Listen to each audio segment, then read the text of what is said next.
د پښتو ډرامو اداکاره سیما خان چې په نونو یادېږي نن سبا په کوم حال ژوند تېروي. که غواړئ چې د ټولو معلوماتو نه خبر شئ نو ویډیو را سره تر اخرې پورې وګورئ. که چېرې تاسو زموږ په چینل کې نوي یئ او زموږ چینل مو نوي سبسکرایب کړی نو مهرباني وکړئ زموږ چینل در سره سبسکرایب کړئ او خوا کې ورسره د ټلۍ نشان ووهئ چې داسې معلوماتي ویډیوګانې درته په اسانه در ورسي.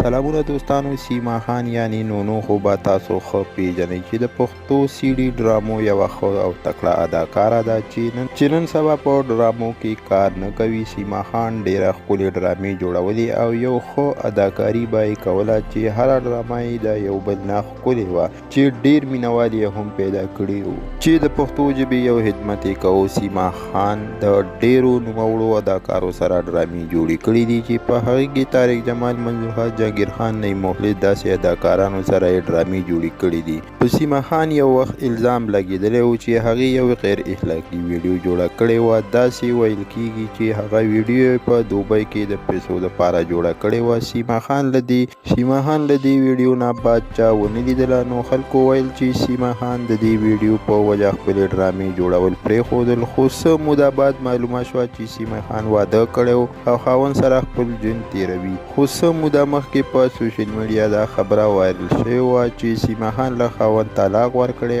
او په جونګړه کې ژوند تېروي.